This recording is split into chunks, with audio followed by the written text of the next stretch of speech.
They look so good. Yum.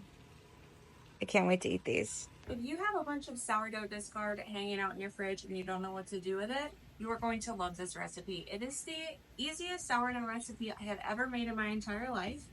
And I'm filming this on my patio. Probably hear the tractors. We live on a horse farm. Anyway, I'm filming this on my patio because our kitchen is currently being renovated. Okay, so in a bowl, I have 2 tablespoons of melted butter. To that, I'm going to add 200 grams of sourdough discard. 200 grams.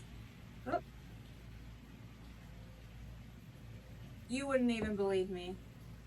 198. Normally I have a regular spatula, but I don't know where anything is right now, so I'm just using this. Don't have to wait for your discard to come up to room temperature. Might be a little bit easier to mix, but it's not worth the extra planning. The whole point is this recipe takes like 1 minute to get together, and then it goes in the oven. All right, so this is what we're working with. This is our cracker dough. It's not like a regular cracker dough that has flour in it that you would roll out.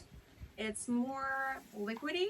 So what we do is we're going to spread this out onto our half sheet tray, and we're going to even it out as much as we can. An offset spatula is useful, but usually I just use my regular spatula, and that's just fine. We're just gonna smooth this out and get it as thin as we can. So this recipe is so simple that you only really need to look at it once, and then you can just wing it basically. It's 1 tablespoon of butter to every 100 grams of discard.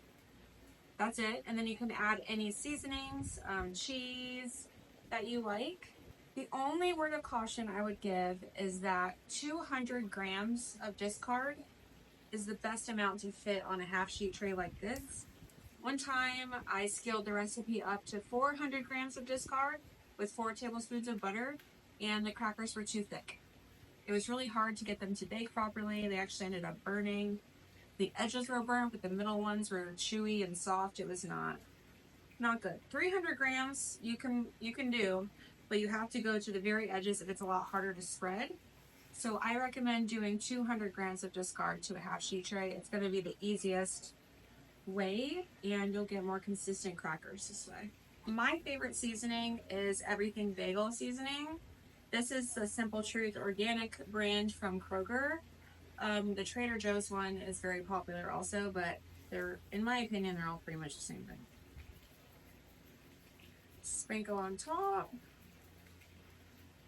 And you don't need to add any extra salt because this seasoning already has salt in it. So here's what we're working with. This is going to go in the oven at 325 degrees Fahrenheit for 10 minutes. And then I'm going to take it out to score the cracker shapes, and then it'll go back in the oven for another 25 to 35 minutes. This is going in the oven for 10 minutes, and then we'll come back to score it. All right, it's been, woo, steam. It's been 10 minutes. Normally I would use a knife or a pizza cutter, but I can't find that right now with our kitchen reno, and I found this little ravioli cutter and thought, you know what, that might make some cute cracker shapes.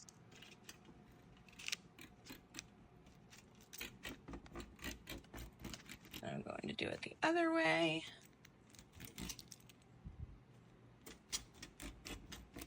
You can do any shapes you like. You can make them more like rustic, or you can make them super even like this. I like sometimes using a knife and just scoring one way, and then once they're done, you can kind of crack the crackers into different shapes, and that looks super fancy. So yeah, this is just completely personal preference on what cracker shapes you like. We'll check them at the 25-minute mark. We're gonna let these cool, and then we'll come back and snap out our cracker shapes. They look so good. Yum.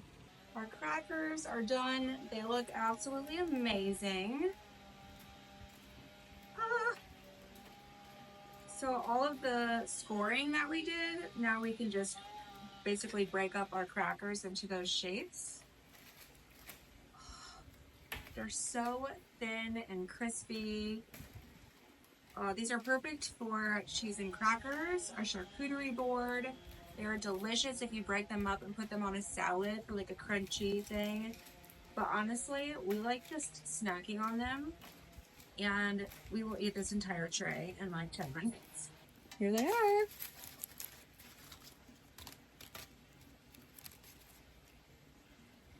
Cracker. And of course, nice and crispy. Oh my god. They're so good and they're so easy. Honestly, the key is doing 200 grams of discard on the sheet tray. Don't do more than that, or you might end up with crackers that are not the right thickness. If you make these, let me know in the comments. And obviously, you can do any kind of seasoning that you like. Everything bagel is our favorite because it's just... But garlic powder and salt is good. Ranch seasoning, a lot of people say that they like doing. The options are endless. Parmesan cheese with a little bit of herbs de Provence. Yum. I almost forgot. People ask me what's the best way to store these to keep them crunchy, and I find that a glass jar, like a mason jar, is the best way. These stay crispy for several days, and I only tested that out once just to know, but these are not going to last several days. 2 days max, but they'll probably be done by the end of the evening, so this is the best way to store. Enjoy!